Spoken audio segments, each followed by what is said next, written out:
Hi everyone, my name is Jen O'Brien. I work with Hawks Learning, and today I wanted to share some tips on customizing your courses for online learners. Basically what I'll be covering is sharing with you a collection of tips and things we've learned from instructors who have taught in an online setting and just some best practices that they've passed along to us. I will be showing a lot of the specifics within Hawks, but the focus is really going to be on these suggestions in general, which the vast majority of which you could really apply to any online homework system you're using. So I'll make sure to share it in that broader way as we're going through everything. Now, if you do have any questions, please do feel free to type them into the question and answer box that you'll see. At the very end, I'll make sure to take some time to go through and answer and address any questions that you have. In terms of what I wanted to cover more specifically, I'll start by talking about a few free online tools that you can use for classroom communication. I'll then talk about some tips on how to customize assignments in order to optimize an online learning environment. We'll talk about creating questions and how to make that work in an online classroom and why it can help enhance the experience for your students. We'll go over some secure test setting ideas that, again, most publishers should have available within their systems. And then lastly, we'll just talk briefly on how LMS integration, if available to you at your school, if you are using a main LMS, how that can also help streamline the experience and enable you to communicate in some additional ways with your students as well. So most of us by now are familiar with Zoom, right? We've been using it for several months now while things have been moving online. But I wanted to touch on a few of the additional optional features that you may or may not have tried utilizing yet in your online classes. So the first one I wanted to mention is polling. Now, if you are able to host an online lecture where your students are attending live, so it's at the same dates and times each week, if you have especially a large classroom, it can be really hard to encourage a lot of communication and having your students speak up and contribute as you might do in a traditional lecture classroom, just because if everyone's unmuted, there can be a lot of background noise. So one way to encourage participation in an online class would be to try using the polling feature in Zoom. Basically, if you use it, a pop-up box shows up for each student and they're prompted to put in an answer. It could be content-based if you want, something you've kind of prepared ahead of time. Or it could be something as simple as just asking your students, did you understand what I just covered, or would you like me to spend a little more time explaining it? And then your students answer it, and in a snapshot, you're able to gauge kind of where your students are standing, and that can help you in terms of what you're covering moving forward in the lecture. So polling's a good thing to choose. You can see here I've written down, or I've included links to instructions on Zoom that you can utilize. I know it's probably too long for you to write these down during the webinar. So if you want me to email this to you after the presentation, you can just type a note in the question and answer, or email us and let us know, and we'll make sure to get all of this information to you. Next thing I wanted to mention, so whiteboard and annotation kind of go hand in hand, although you do not have to use them together. If you're wanting to, for whiteboard, so if you're really used to in a lecture environment being able to get up on a chalkboard or a whiteboard and write things out for your students, the whiteboard used with annotation is a great tool for that. It would allow you to write things out. It's of course a little trickier to do so if you're using your mouse on a computer, but it is an option. However, you can also use the annotation tool within Zoom without the whiteboard. And this is really nice because you can pull up, say, a question that students struggled with on a recent quiz or assignment, and you can annotate it on the screen that way. And then lastly, you've got the breakout room option. This is a great idea if you are, again, able to host a live lecture. You can break students out into smaller groups, a good way to get students collaborating with each other. You can give them a question or a problem to work on. Maybe it's just a topic to discuss in a smaller group, and then come back and have one person from each group kind of share the findings or what they had come to answer as a problem. So That's another good option. Regardless of whether you're hosting a lecture live or if you're not able to host it live, recording it and posting your lecture for students later is always nice, of course, even if they are those live lectures. That way a student who is not able to attend can still go back and access it. Calendly is another suggestion. So basically any free online scheduling tool is a good way to connect with students on a one-on-one basis. We actually hosted a webinar a few weeks back, or we had an instructor hosting a webinar a few weeks back who had extensive experience teaching in an online environment. And she said something that really resonated with me. She was talking about how she previously had hosted a lot of just virtual online office hours hosted throughout the week, and students could pop in and out as they need. And she found that attendance was extremely low, if she could get anyone to show up at all. So she changed her approach and started requesting that students, and I can't recall if she said it was mandatory or optional, but she would request that students actually schedule one-on-one meetings with her either once a week or once every couple of weeks. And it could be challenging to do that if your students are emailing you, asking your availability, suggesting times, you get back to them. So using a free online scheduling tool like Calendly allows you to put in your schedule for the week, what your availability is. Students go in, they select a time based on your calendar, and then everybody gets notifications and reminders about that meeting. So that's a good option for you to utilize there as well. And then of course you could use Zoom or any online meeting in order to actually conduct it. Now, transitioning to the second part we are going to talk about, which is just customizing the course content for your students. Most publishers offer some sort of pre-created assignment for students. And a lot of times it makes a lot of sense to just use the default, right? Because it's faster, it's easier, you can get up and running. And quite frankly, for a lot of you, that might still be what your best option is for the upcoming fall. I know you've got a lot on your plates. We've heard some instructors feel like their workload is much larger because they're transitioning from just teaching a lecture to all of a sudden having to prepare both a fully online and a hybrid class.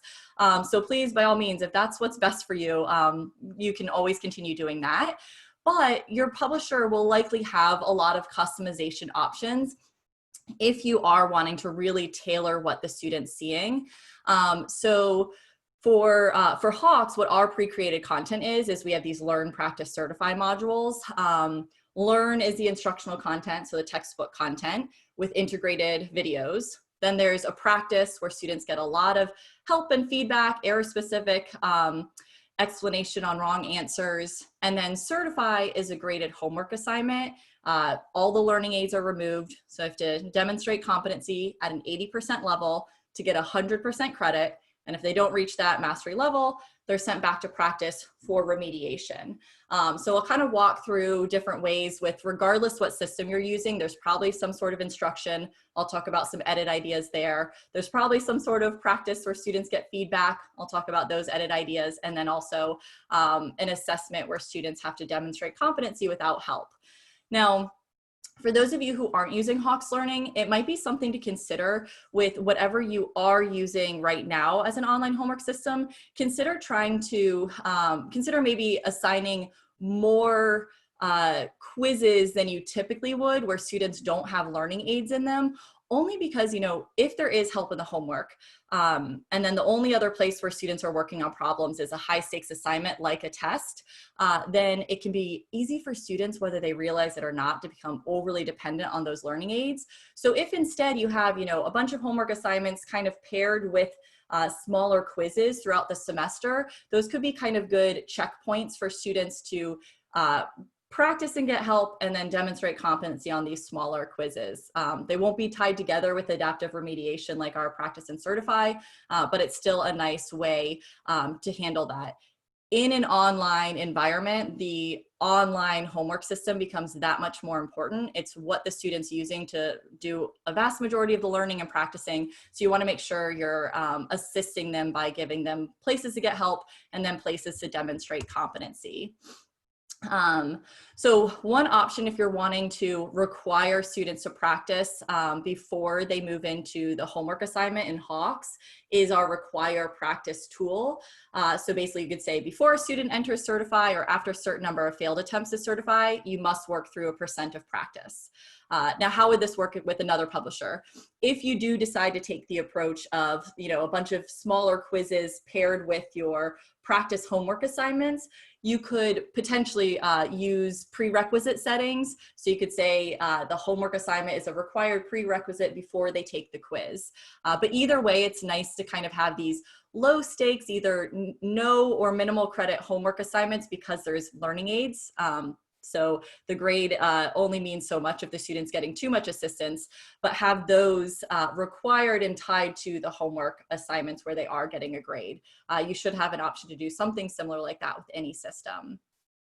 Another option that most publishers offer is the ability for students to be able to review the exact questions and answers that they submitted. This, of course, is also available in Hawks. And one way to use that is perhaps in your online office hours. So if you take the approach of requiring students to schedule these regular one-on-one meetings with you, maybe you say once every 2 weeks or once every week, then some students are going to schedule meetings, show up, and not know what to ask you, right? They may not have a specific topic they wanted to discuss. You could always suggest, hey, let's have you share your screen and pull up your most recent homework assignment. And then you can kind of work through those together with your students. The nice thing about having these required meetings with students, it doesn't mean it has to be a massive amount of time. I mean, it might be that way if you have too many students, but if you have a smaller group of students, even if the meetings are just 5 minutes and the students, you're checking in to see how they're doing, kind of encourage them along, it can really help. Last thing I wanted to touch on is in Hawks, we have a optional feature called adaptive or enhanced practice. Not every, but a lot of publishers right now do have some sort of adaptive or diagnostic type feature. You can it's either on by default or you have the option to utilize it within your system. This upcoming fall could be a good semester to try, if you haven't yet, to try one of those adaptive type features. Particularly if you're at a school that is, I know we've heard some schools are having an accelerated in terms of pacing, but shortened semester. So if you guys are doing final exams right before Thanksgiving and then students aren't coming back afterwards, it could be good to try whatever adaptive component is available in your current system, because that gives students the opportunity to accelerate faster through the content if they are demonstrating proficiency in some of the material. So within Hawks, the way that works, this is in beta, by the way, the enhanced adaptive practice. So for those of you using Hawks currently, you're not going to see this if you log into your gradebook unless you ask your training rep. So ask your training rep, they can turn it on, any instructor can use it. Basically, the way it works is in practice, each question the student received is going to, one, be tied to certify, but it's also, the specific question is going to be based on what they've demonstrated competency on. So what they're ready to next learn or next work on. And it's taking into account level of difficulty, the objective, letting them get more practice on the topics they're struggling with, and then letting them accelerate faster through the topics where they are demonstrating that proficiency. So far, we have seen really good results. So with Hawks specifically, we've seen it's taken students less time to certify. We had this past academic year, we had several hundred students piloting it. So less time to certify, missing fewer questions, and attempting certify fewer times. So again, something good to ask your publisher. Do you have anything like this in terms of just adaptive material in general? And maybe try it out in the fall and see how it goes in your classroom, see if it really helps your students. Now I'm going to transition out of here and jump into the software to talk a little bit more about content customization in your courses. So I'm going to go ahead and jump into how to edit the, for Hawks, it's going to be how to edit the Learn, Practice, Certify. For your system, it would probably be where you go to edit either the homework assignments or the test assignments. And I will later also talk about, test settings within Hawks as well. So again, really convenient that the vast majority of publishers do have that pre-built content for you. And again, if that works best, it's something you should keep doing. But if you find that previously you were spending a lot of time preparing for lectures, and now that time's freed up, or you've got enough time this summer to spend more time customizing material, now could be a good time to get in there and do that. Most publishers, you know, they'll have their actual assignment. Ours are listed on the right-hand side here, and our available question banks on the left. A lot of our assignments usually have around 15 questions in them. One thing you might consider doing, depending on your, you know, how many students you have and what their schedules are typically like, but it might work well to maybe shorten the publisher assignment. So if your publisher usually has 15 to 20 questions in a homework assignment, maybe you make it so that there's fewer questions in each assignment, maybe closer to 10 questions by removing questions.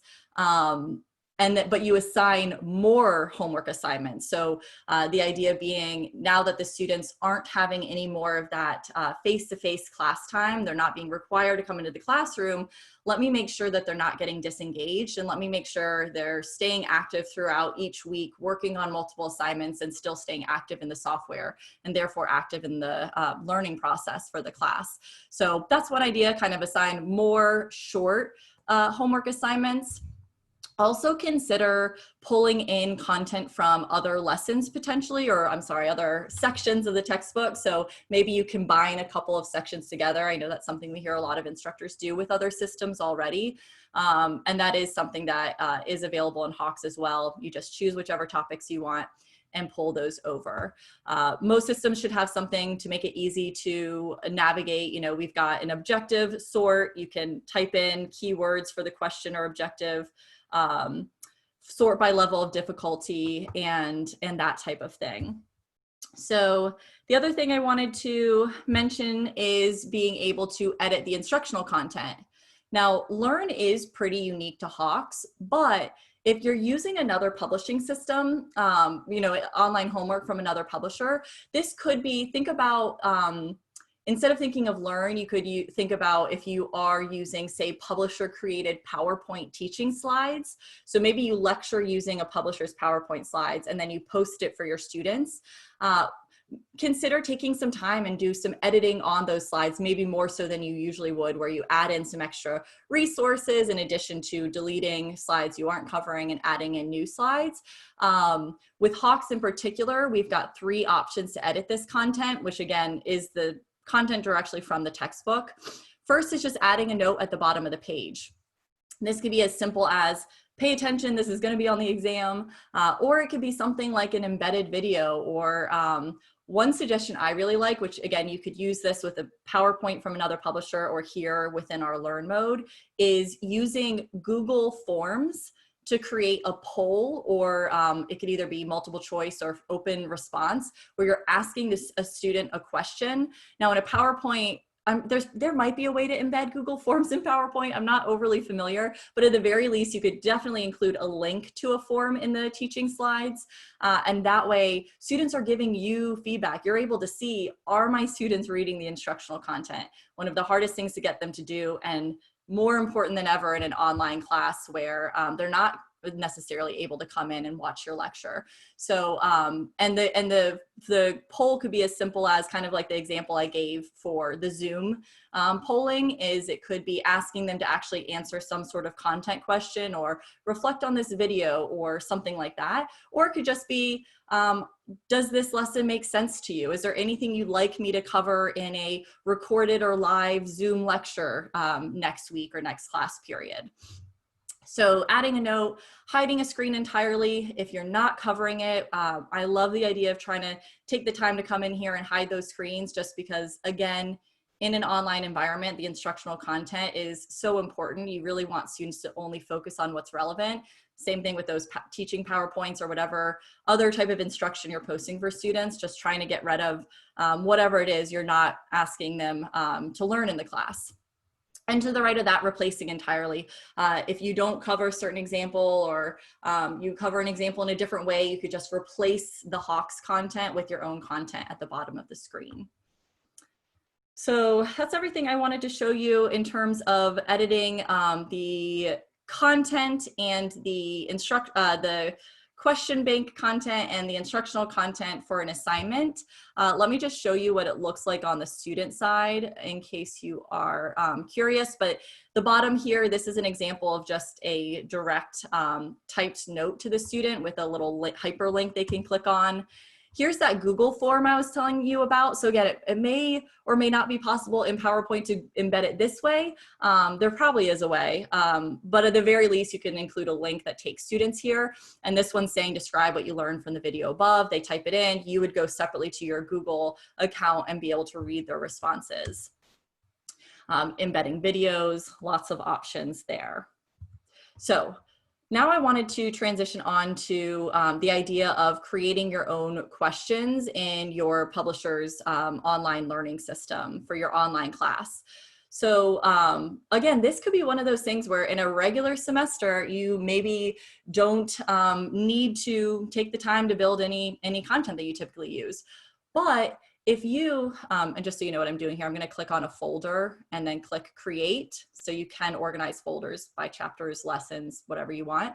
But if you traditionally, in a regular semester, would assign homework through whatever your online homework system is, and then for an exam, it's actually content that you've created, or maybe the departments come together and come up with tests that you give to your students, paper and pencil.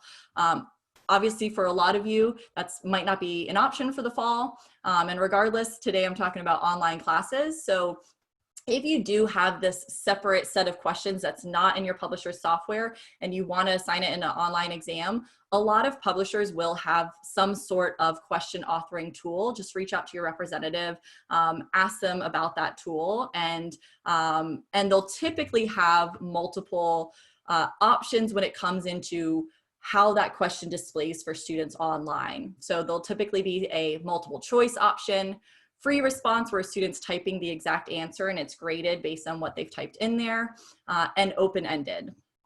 I'm going to start briefly on open-ended because this is one of the easiest questions with any publisher, I would imagine, to build.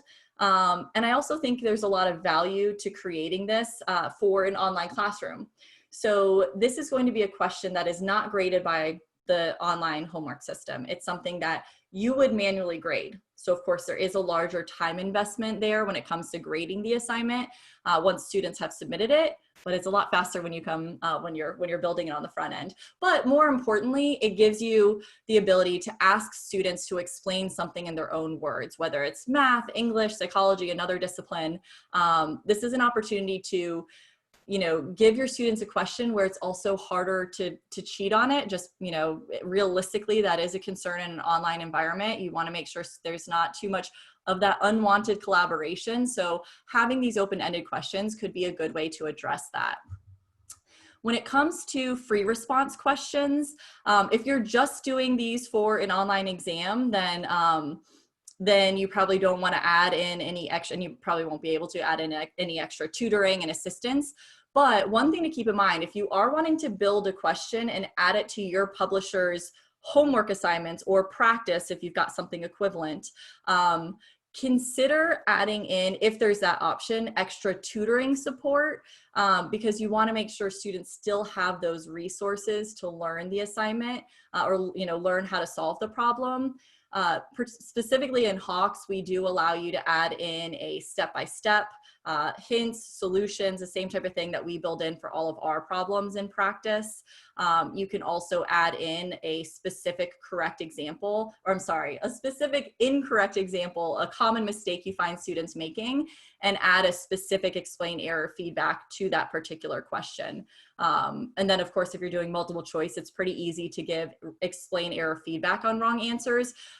So ask your publisher if that's an option. If so, it's really nice in the practice, not the assessment part without help, but in some sort of practice mode or homework with help for the students to get some better insight if they are answering questions incorrectly. Now, I would recommend, if you are building in your questions for an online exam, to make them algorithmic or to make multiple versions of the question if possible. I will say probably with any system, this is going to be one of the more time consuming types of questions to create, since you're not just statically typing in one question, one answer. You're typing in a question, then with Hawks, we have this variable manager. You're creating the different variables that swap out based on the version the student's getting. I would recommend, if you want to do something like this, contact your publisher directly, ask them if they can get or ask them if you can get a one-on-one training for them to walk you through how to make free response, dynamic or algorithmic questions. And usually once you get the hang of it, it's pretty easy. I know with our system, it can, it's a learning curve when you first do one of these, but then it's pretty fast to pump out content. I had an instructor, I watched a webinar again the other week, and he was saying that it's actually now faster for him to do it this way than in Excel. So you do have some options there. I also wanted to mention, let's see, with Question Builder. Oh, one other thing to consider is you want to make sure that your questions are accessible. So that would be another question you want to ask your publisher. Of course, the easiest thing, if you're doing in a regular semester, if you've got a Word document that has your questions for the exam, and you usually just print it out, give it to your students, and then everything, then they turn it in, you grade it manually. It would be really easy to just take a screenshot of those questions, paste it in, and then assign it that way to students, because then you're not having to type anything in or make the different versions. But unfortunately, that is not going to be accessible. If you do have a student who needs to read using a screen reader, you will need to make sure you're using something. In Hawks, we've got an expression builder, but if you're using LaTeX coding, that should help when it comes to accessibility. Most systems should also have, hopefully, the ability to type in alt text if it is an image that you do want to embed in the question. But using something like this allows you to, we just type that fraction key if it is a math course, and then you can put in your answer here. So again, this is something that's going to be really unique based on the publisher. Make sure you're getting a training, make sure you're thinking about making them algorithmic and using an expression builder so that things are accessible. So after that, I wanted to go ahead and talk a little bit about some testing settings options in order to help with a secure testing environment, which I know is something we've heard from a lot of instructors is one of the main concerns with things moving online, is being able to have secure testing. So we do have some options and best practices. Again, a lot of this is going to work regardless of what system you're using. So these are good things to look out for.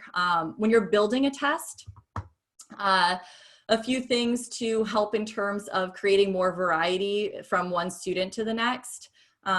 We do typically recommend actually hand picking the questions you add. Most systems will have, like Hawks, the ability to, quickly build a 5, 10, 20 question test, whatever you want.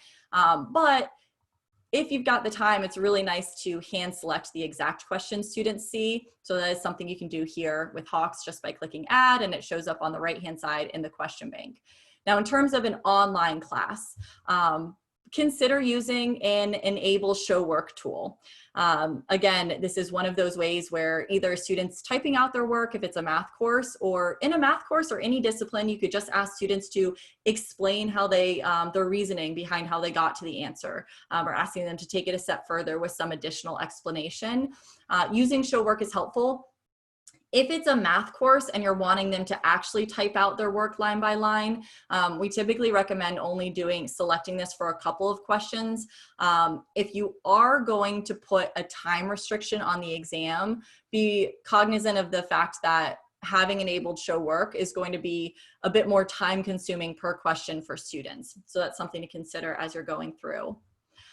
Another thing we've heard a lot of instructors say that they're doing for an online test for added security is pooling questions together. So your publisher might call it pooling or clustering, but basically for this example, you see I have a 7-question test, but if I want to take, these aren't actually similar questions, but let's pretend these 2 questions are pretty similar. If I want to select these 2 questions and say, rather than every student seeing this question number 1 and then every student seeing this question number 2, I want my students to see either question 1 or question number 2. So I'm going to cluster these questions together. Now this test is no longer 7 questions, it's 6. And instead of question 1, 2, 3, it's question 1.1, 1.2, and 2. So you probably would cluster maybe more than 2 questions. Maybe you're clustering 3 or 5 questions together. And you don't have to do it just once. You could literally, your entire exam could be little sets of clustered questions. Just try to make sure they're covering, of course, the same objective, same level of difficulty, so that there's fairness between the different exam versions students are getting. But this is just another way to help avoid that unwanted collaboration I talked about. It's a lot harder for students to pass answers from one to the next if they are getting really slightly different versions of a question. I believe that was everything in terms of building the exam. Now I was going to talk about some setting options that most systems will have as well. First one is really straightforward, but someone mentioned it to me, an instructor mentioned it, and I thought, you know, it's a really good point. Just putting in a test length restriction, so students only have a certain period of time. Now keep in mind, in Hawks, if you have a student who needs to have a different time parameter, unlimited time and a half, you definitely can do that on a per student basis. I think a lot of publishers probably have something like that. But in certain disciplines, not in all, but in some disciplines, if a student is going to, you know, cheat and try to look at outside resources, it might end up taking more time for them to try to search for answers, come back, figure out how it applies. If you want to avoid that type of thing, you could put in a test time limit and see if that helps. Another option would be to, or another setting option that you could consider in an online class is setting prerequisites. So again, most publishers have some sort of prerequisite where you can make a homework assignment a prerequisite for a test a prerequisite for a homework assignment, and also within the same categories, homework a prereq for homework, test a prereq for a test. If you are especially moving into an accelerated format, or even if you have the concern that in an online format, students might jump around a little more than they would in a traditional lecture, which can inherently feel like it has more structure, prerequisites could be a good option to utilize. A best practice that we hear for using prerequisites is to not necessarily, again, if it works for you, please, by all means, make sure to do what you're most comfortable with. But one best practice tip we hear is to avoid making an individual homework assignment a prerequisite for the next homework assignment and so forth, where a student kind of has to do an individual assignment before the next. Instead, consider grouping things together. So maybe these 5 homework assignments are prerequisite before this quiz, and then this quiz is a prerequisite before these 5 homework assignments. The point of that is, especially in an online environment, if a student's at home working on the homework and they are struggling with one particular assignment, because they're struggling with that one assignment, won't block them off completely from doing at least a couple more homework assignments before they get a chance to connect with you directly if you're grouping the prerequisites together. If they're linked one to the next, then that would stop a student dead in their tracks, and they really wouldn't be able to continue on at all in the course unless until they're able to connect with you. So that's one potential idea there. Let's see, some additional settings to talk about. Require Respondus lockdown browser. A lot of publishers do offer, again, some sort of lockdown browser. And the benefit of using something like this is it prevents students from accessing another website or any other application while they're in the exam. So if you're interested in this and you're not sure if your publisher has it, just reach out to them, ask them. And the one consideration with this is simply that I know this is how it works with Respondus lockdown browser. I'm guessing other publishers, if they use something other than Respondus, it's probably similar. It requires the students to install something on their computer. So it's not something you just turn on and not mention to your students and do it right before the test. You would want to let students know about it ahead of time, make sure they've installed it on their computer prior to the exam. Your publisher probably has instructions for students. If you're anyone attending, if you're using Hawks right now, reach out to your training rep. We've got a document for your students. We also, if your students have any trouble with that installation process for the lockdown browser, they can contact us directly at Hawks, of course, if they're using Hawks, and we'll answer those questions. So that's something to keep in mind. Just takes a little bit of extra preparation, but definitely helps in terms of testing security. And then another thing to mention, so I already said earlier when we were talking about that enhanced or adaptive practice, that this fall could be a good time to potentially try some of those adaptive features. Our diagnostic testing option is a good way to do that. And ask your publisher, they might have something similar where basically you can create an exam that allows students to place out of the homework assignments that are tied to that exam. And what's nice about, what I really like about the way that we handle this is it's not punitive. So if the student performs poorly on it, we typically recommend doing a diagnostic as a pretest. If they perform poorly on it, then they just simply have to work through all the homework assignments you are already going to assign it. However, if they do well on it and they reach that designated proficiency level from any lesson included on the exam, then they get to place out of the corresponding homework assignment. So it's not going to make any students fall behind and lose pace, but it is going to allow students who have some background knowledge on the topics to be able to accelerate faster through what they already know so they can spend more time focusing on what they're struggling with the most. Again, especially if you're having an accelerated semester that's ending early, this could be a good option to consider in Hawks or to ask about with another publisher. The last thing I wanted to touch on, I'm glad I'm ending a little early here because I do see a lot of questions are coming through. I haven't actually read them yet, but I will make sure to read them here as we get to the end, is talking a little bit about an LMS. So if your school is using something like Brightspace or D2L, Canvas, Blackboard, Moodle, there might be some tools that you haven't used before in these systems, like a discussion board, like a chat room. Each one of them does have a discussion board and chat room available. I've included for your reference these links on how to go directly to the instructions for each one of these, if it's something you're thinking about starting to implement in your online classroom. Again, these links aren't the prettiest link to try to write down right now if you're watching, but if you want me to, want us to mail this information to you afterwards, just send a little message in the chat box and I'm happy to do that. But even things like, I know a lot of schools who use an LMS, they're already using the import grades or syncing grades option. If you're not, that might be a good thing to try for this upcoming fall, might make things go a little smoother for you. So that's everything. Oh, I did want to mention that we have, in addition to grade syncing, we do offer deep linking, due date syncing, auto sync, and single sign-on. Single sign-on, by the way, if you have that option at your school and if the LMS at your school is required, definitely talk to your publisher about implementing single sign-on, because it just makes things go a lot smoother in the classroom. If the student already, for an online class, if a student already must log into your LMS because your school requires use of it and storing all the grades in the LMS, then it's nice for when the student logs in, they're just clicking a button. It automatically creates their software account, so it bypasses the publisher account creation process. And I'm sure other publishers are similar in terms of it also then gives them temporary access. So right off the bat, now you don't have to use LMS to use temporary access from publishers typically, as far as I know, certainly not with Hawks. And with Hawks, your students do get 20 days free temporary access, whether they're doing the single sign-on or not. Okay, a bunch of questions coming through. I will say there's a chance I won't be able to get through all of these, but I'm gonna get through as many as I can. Any questions I'm not able to address, I will we'll make sure to follow up. So I'll have a Hawks representative get back in touch with you. And for those of you who need to leave now, thank you so much for your time. I really appreciate it. For those of you staying, let me go ahead and take a look. So we've got requests for the links,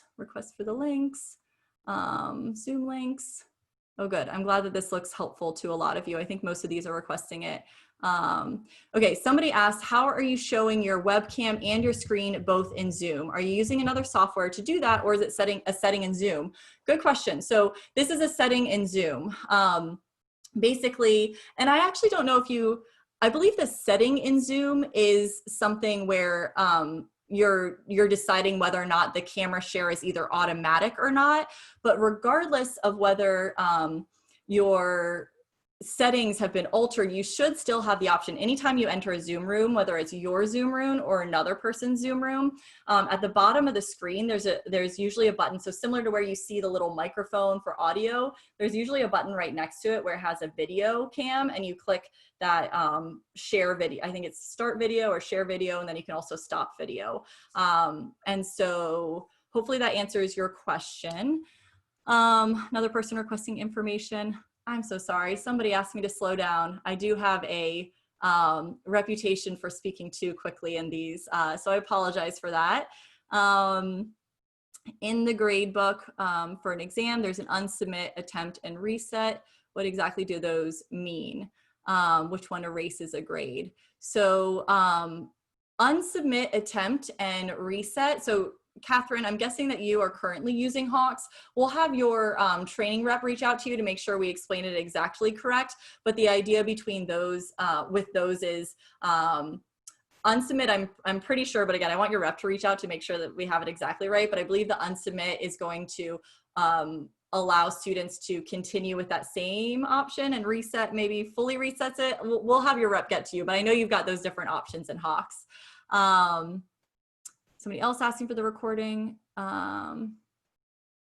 Somebody mentioned, oh, I'm glad actually someone said this because I wanted to talk about camera proctoring. So somebody mentioned that their college loaned out Chromebooks to students and respondents didn't work with it, and that they should look into HonorGuard. So this is a good point. I only talked about Respondus Lockdown Browser. I did want to take a moment to talk about proctoring as well, so a video proctoring on the exam. Ask your publisher. Some publishers might have some sort of video proctoring built into the system. At Hawks, we don't have something built in, but we are compatible with a lot of options. So for instance, if your school, and someone from your administration should be able to tell you if your school already has a paid license with one of these systems.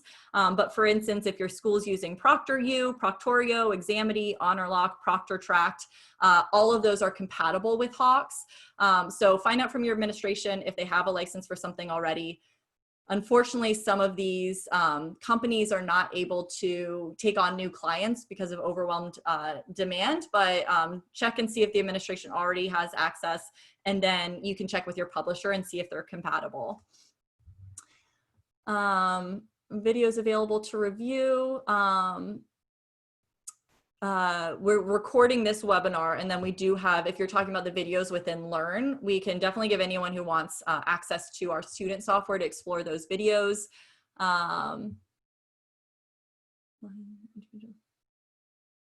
Send LMS link for Moodle. Okay, great. Slides. Do you know if there's due date syncing or auto sync plan for Blackboard? Okay, so Latrice, I'm guessing you're a Hawks user. In fact, I know you are. We are absolutely planning that. So I don't have the exact timeline, but I know it is one of the top priority items that we're working on next. So our goal, if you see this list here of what we've got for each one of them, is to have every single, the D2L, Canvas, Blackboard, and LTI 1.3 integration, which applies to Moodle and most other LMS. We want those available for all 4 of these options. So that is absolutely on our radar and something we're working on. We'll definitely share a recording with participants, send the links. Someone asked about a group discussion section if you have time left. You might be, so group discussion, I wonder if you're talking about those Zoom group, the Zoom groups I was talking about, where you can break students out into groups. I'm not positive though, but we can follow up with you and answer that one, Professor Kim. And then let's see, I think those are all the questions.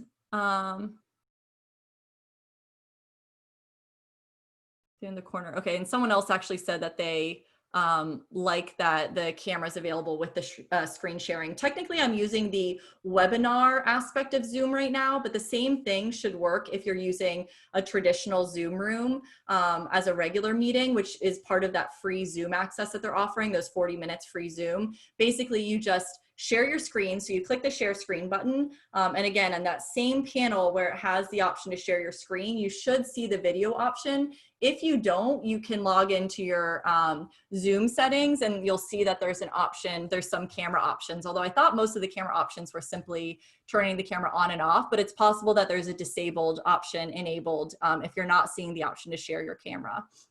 So I've been using Zoom for a while, but I haven't really used many advanced features. So it's really something we've been researching over the past few months as things have been moving online. Well, thank you all so much for your time. Deeply appreciate it.